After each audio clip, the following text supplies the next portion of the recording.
మెదక్ జిల్లా వెల్దుర్తి మండల కేంద్రంలోని ఎస్సీ కాలనీలో గత 4 రోజులుగా కురుస్తున్న భారీ వర్షాలకు ప్రజలు తీవ్ర ఇబ్బందులు ఎదుర్కొంటున్నారు.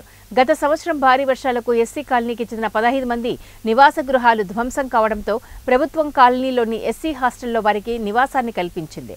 గత సంవత్సరం నుండి ఎస్సీ హాస్టల్లోనే 15 కుటుంబాల నివాసం ఉంటుండగా అది కూడా పూర్తిగా శిథిలావస్థకు చేరి ప్రజలు తీవ్ర ఇబ్బందులు ఎదుర్కొంటున్నారు. భారీ వర్షాల నేపథ్యంలో పైనుంచి నీరు కారడంతో పెచ్చులూడి పడిపోవడంతో ఎప్పుడు కూలిపోతుందో అన్న భయంతో కాలం వెళ్లతీస్తున్నారు. ప్రభుత్వం స్పందించి వెంటనే తమకు డబుల్ బెడ్రూమ్ ఇల్లు మంజూరు చేయాలని బాధితులు కోరుతున్నారు. గత 4 రోజులుగా ఎస్సీ హాస్టల్ పూర్తిగా వర్షం కురుస్తూ ఉండటంతో అందులో నివాసం ఉండలేకపోతున్నామని ఆవేదన వ్యక్తం చేస్తున్నారు. ఈ వర్షాలు చేయడానికి మస్తు ఇబ్బంది అవుతుంది, మస్తు బాధ అవుతుంది.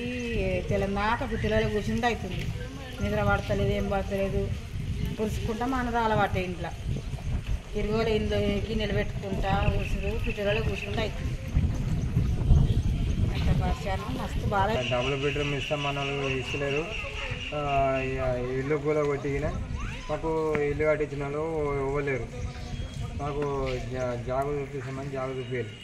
ఇంతవరకు మాకు ఇల్లు లేదు, ఏం లేదు. ఇప్పుడు ఇందులో ఇక్కడనే మాడుతున్నాం, చల్లగా సంధ్య రూమాల పని ఉంటున్నాం. మేము నలుగురం ఉన్నాం. మా పిల్లలు చిన్న పిల్లలు ఎట్లా వేయాలి, మేము ఎట్లా ఉండాలి. హాస్టల్లో ఉంటే కూడా ఊరో పట్టే చూస్తుంది. ఆడ టప్పు పెట్టుకున్నాం, గిన్నెలు పెట్టుకుంటున్నాము. ఏడు ఉండాలి, గుడిసి ఉంటే గుడిసి అంతా కూలిపోయింది. ఇప్పుడు ఏం లేదు సార్. మరి మేము ఏడు ఉండాలి, మా పరిస్థితి ఏమైంది? మేము ఏడ ఉండాలి, ఏడ బతకాలి?